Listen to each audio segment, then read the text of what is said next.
Jim Sciutto is out front. And Jim, Benjamin Netanyahu is always very good with these memorable one-liners or the images that he provides. But this was a guns-blazing speech against Iran, not at all like the conciliatory tone that President Obama struck just last week.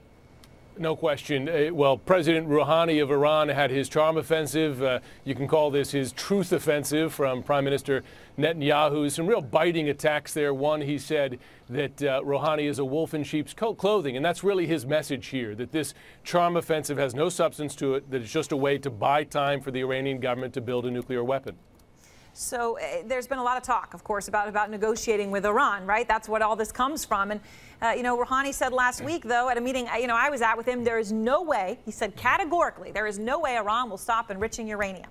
So what was it that Netanyahu said today that made it sound like there would never be an agreement? Because he seemed to lay down a line totally on the opposite side.